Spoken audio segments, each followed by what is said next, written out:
My daughter and I over the last couple of days have been having like culture shock after culture shock of different things. So we've been here for 2.5 years. And in that video that I had said that, you know, for me to be able to be successful here, it requires adapting or readapting to the culture. And let's say adapting because it's a different culture than when I was a kid. And those gaps in culture, most people imagine that, you know, I was in Brazil, I was in Sao Paulo, and I'm going to be going to California, Los Angeles, and so I'm going to be doing like a upgrade where it's more modern. No. So I actually made a list. I want to follow that list on my computer. But then I was like, well, do that cultural gap thing. And I started kind of getting things ready for tomorrow. So I was going to show you just visually what a little bit of a food gap looks like, okay? Because we're getting ready for tomorrow. Brazilian rice. Not the same grain, but Brazilian rice. Well, what is that Brazilian rice going for tomorrow? What is my daughter going to eat? Salted, pressure cooked chicken hearts. Chicken hearts with a lot of like Asian cultures eat this, a little bit of the South American, not typical in the United States. Oh, they're so good. Do it in the pressure cooker, so on and so forth. She brings a hot lunch every day to school.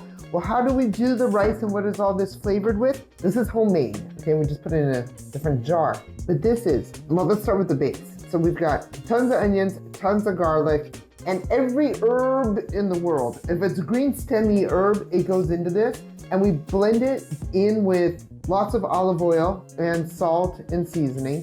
Just a little bit of seasoning because it basically, and it stays for months. So you can we do jars and jars and jars of it. Put it in the food processor and then grind everything up and then move it from the food processor to the blender. And then you've got a herb, garlic, onion paste, homemade with lots of olive oil. So every time you go to do something, you just do 1 or 2 globs of this into the frying pan or into a saucepan or whatever.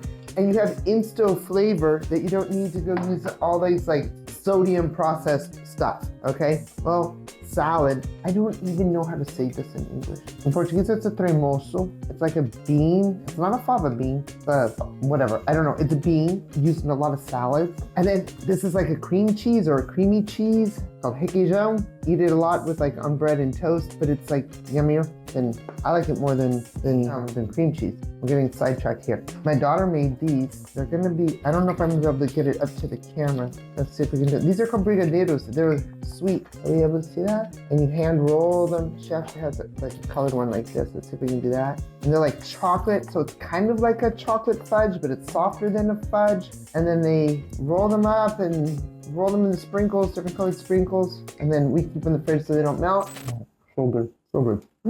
Such a video.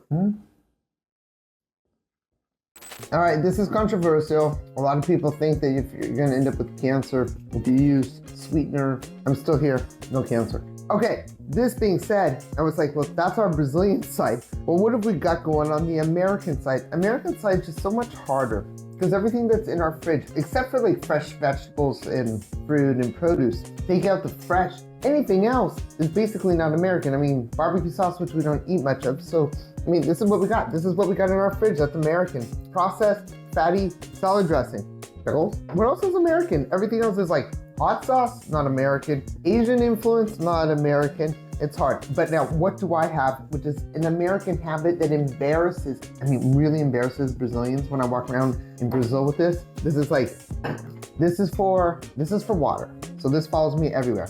5 or 6 a day. I addicted. Okay. This is for like liquidy, juicy things that are cold, but more watery type juice, like cranberry juice, apple juice, those kinds of things, like natural ones. Hot tea, and I got one for hot coffee. So when I'm at work or in the office or in a studio or something like that, I've got this lineup of drinks. People are like, oh my God, she's so American, she's so American, she's so American. Yeah, not a Brazilian thing. Regardless, it's healthier, so it's a habit that all Brazilians should pick up.